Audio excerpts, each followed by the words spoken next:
You are lying in bed at 3 in the morning. The ceiling is the only thing in front of you. Your phone is face down beside your pillow, and for once you are not reaching for it. Your mind starts to drift, slow and unfocused, the way it does right before sleep finally takes you. It feels like wasted time. But the real answer is far stranger. 50,000 years ago, a human sat outside a cave entrance and did almost the exact same thing you are doing right now. No phone, no fire left burning, just a body, a patch of open ground, and a sky full of stars. And they stayed there. Not for a few minutes, sometimes for hours. You might assume this was boredom, emptiness with nothing to fill it. But archaeologists and cognitive scientists have started to piece together something different. Watching the sky wasn't a gap in your ancestors' day, it was one of the most important things they did in it. Start with the obvious question: why the sky? Why not the ground, or the fire, or each other? Because the sky was information. Before calendars, before clocks, before written language of any kind, the night sky was the only reliable clock and calendar humans had. The position of certain stars told you when the rains were coming. The moon's cycle told you when to move camp, when animals would migrate, when it was safe to travel by night. This wasn't idle staring. This was data collection, done with the naked eye, across generations, passed down as memory instead of writing. Researcher Michael Rappengluck, an expert in prehistoric astronomy, has spent decades studying cave art across Europe, and his work suggests something remarkable. Some of the oldest paintings humans ever made, deep inside caves like Lascaux in France, appear to map star clusters. The dots above the painted bulls aren't random. Line them up correctly, and they resemble the Pleiades. Your ancestors weren't just painting animals on a wall. They may have been recording the sky itself, freezing a moment of astronomical observation in pigment, so it could be studied and remembered long after the night that inspired it had ended. Think about what that means. Long before anyone had a word for astronomy, humans were already doing it. Not for entertainment. Not even purely for survival. Partly because their brains needed to. Here's where it gets interesting. Historian Roger E. Kirch, who studies sleep in the pre-industrial world, uncovered something that upended what we thought we knew about how humans used to rest. Before artificial light existed, most people didn't sleep in one long block through the night. They slept in two segments. A first sleep, then an hour or two of quiet wakefulness in the middle of the night. Then a second sleep before dawn. During that middle hour, people didn't panic about being awake. They didn't reach for anything to fix it.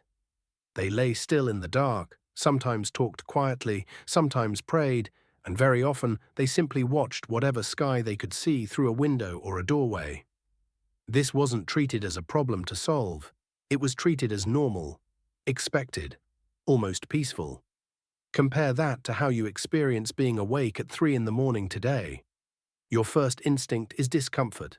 You check the time. You feel like something has gone wrong. You reach for your phone because an unoccupied mind, alone in the dark, feels unbearable. But your ancestors' brains, in that exact same window of time, were doing something your brain still knows how to do, if you let it. This is where the science of mind-wandering comes in.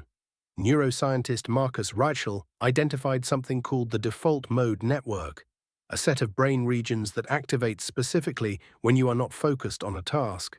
Not sleeping, not working, just drifting. For a long time, scientists assumed this network was the brain doing nothing, essentially idling. What they found instead was the opposite. The default mode network is one of the most active states your brain enters. It's when memories get consolidated, when emotional experiences get processed, when your brain quietly stitches together the pieces of your day into something coherent. In other words, staring at the sky wasn't the absence of thinking. It was a different, deeper kind of thinking. One that modern life has almost completely engineered out of you.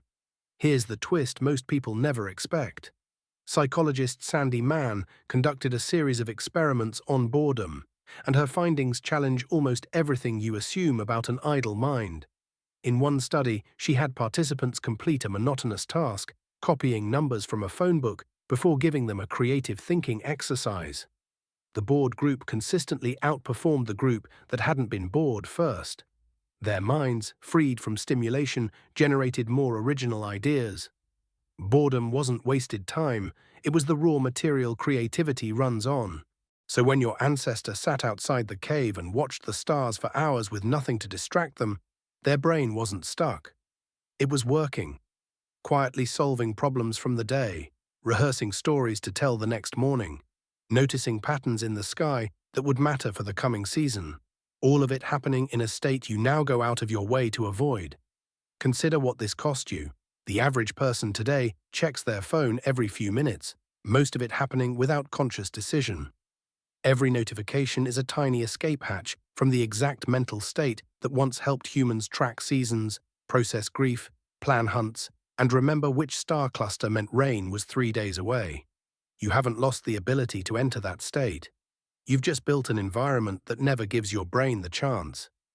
There's a reason staring at a fire still feels calming to you, even now, even with electricity and central heating and none of the survival stakes that once came with it. There's a reason a long car ride with no music can feel oddly clarifying, or a hike with no phone signal leaves you thinking more clearly than you have in weeks.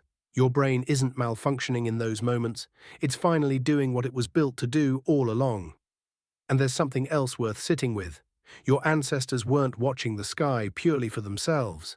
Anthropologists studying oral tradition across hunter-gatherer societies have found that many origin stories, myths, and constellations were taught during these long, quiet night hours. Children learned who they were, where they came from, and how the world worked, not through lectures, but through slow, patient stargazing passed from one generation to the next. The sky wasn't just a clock, it was a classroom, and idle time was the only time that classroom was ever in session. You don't have caves anymore, you don't have unbroken darkness, or a segmented sleep schedule, or a genuine need to track the Pleiades to know when to plant. But the part of your brain built by tens of thousands of years of quiet night watching is still there, underneath the noise, waiting for a gap it almost never gets. So the next time you find yourself lying awake at 3 in the morning, resist the pull toward your phone for just a moment longer. Let your mind wander instead. You are not broken. You are not wasting time. You are doing something your ancestors did every single night of their existence, something written so deep into your biology that even now, with all this light and noise and endless distraction, some part of you still knows exactly how to do it. You are lying in bed at 3 in the morning, and for the first time in a long time, that might be exactly where you're supposed to be.